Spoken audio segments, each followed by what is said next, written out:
Jadeshwar BAPS Swaminarayan મંદિર ખાતે ભરૂચ જિલ્લા પ્રજાપતિ સમાજનો 8મો સ્નેહમિલન કાર્યક્રમ સંપન્ન।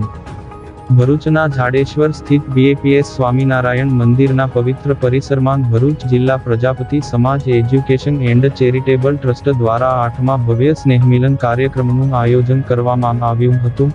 રવિવાર 11 જાન્યુઆરીના રોજ યોજાયેલા આ કાર્યક્રમમાં સમાજના ઉત્કર્ષ માટે વિવિધ સેવાકીય અને શૈક્ષણિક પ્રવૃત્તિઓ પર ભાર મૂકવામાં આવ્યો હતો। આ પ્રસંગે આયોજિત બ્લડ ડોનેશન કેમ્પમાં સમાજના અંદાજે 150મી વધુ ભાઈ બહેનોએ ઉત્સાહભેર રક્તદાન કરી માનવતાનું ઉમદા ઉદાહરણ પૂરું પાડ્યું હતું।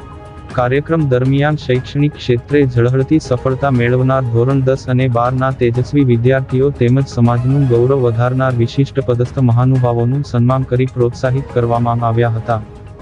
સમાજના પ્રમુખ રાકેશભાઈ પ્રજાપતિએ પ્રાસંગિક ઉદ્બોધનમાં શિક્ષણના મહત્વ પર ભાર મૂકતા વાલીઓને બાળકોની શૈક્ષણિક રુચિ વધારવા અપીલ કરી હતી। તેમણે સમાજમાં વ્યાપેલા કુરિવાજો દૂર કરવા માર્ગદર્શન પૂરું પાડ્યું હતું।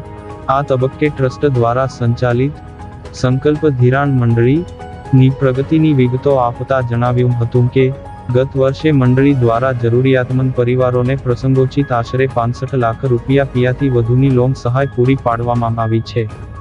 આ સ્નેહમિલન સમારોહમાં રાજ્ય કક્ષાના મંત્રી ઈશ્વરભાઈ, પૂર્વ જિલ્લા ભાજપ પ્રમુખ મારુતિસિંહ હટોદરિયા, ગુજરાત ભાજપ ઉપાધ્યક્ષ અને વડોદરા જિલ્લા પ્રમુખ રસિકભાઈ પ્રજાપતિ તથા સ્વામી લોકેશ્વર મહારાજ વિશેષ અતિથિ તરીકે ઉપસ્થિત રહ્યા હતા। કાર્યક્રમને સફળ બનાવવા ટ્રસ્ટના મહામંત્રી, કારોબારી સભ્યો અને કાર્યકરોએ ભારે જહેમત ઉઠાવી હતી। આપણે નિભાવીએ, જો દરેક નાગરિક પોતાનું કર્તવ્ય નિભાવશે, બંધારણમાં જે ઉલ્લેખ કર્યો છે, તો દેશની ઓટોમેટિક પ્રગતિ થશે, દેશ આપણી મહાસત્તા બનશે। છેલ્લે તે સ્વદેશી અપનાવો, દેશ બચાવો। આપણા દેશને મજબૂત બનાવવો હશે તો આપણે આપણા દેશથી બનેલી વસ્તુઓ વાપરવી પડશે। વડાપ્રધાન આપણા નરેન્દ્રભાઈએ પણ મન કી બાતમાં આહવાન કર્યું છે કે દરેક પરિવાર ખાદીમાંથી બનેલી વસ્તુ પહેરે। સ્વદેશી ભ્રમણ, સ્વદેશી ભોજન, સ્વદેશી પહેરણ, સ્વદેશી ભાષા, આવો આપણે આપણા વ્યવહારમાં ઉપયોગ કરીએ। સ્વદેશી અપનાવીએ, દેશ બચાવીએ।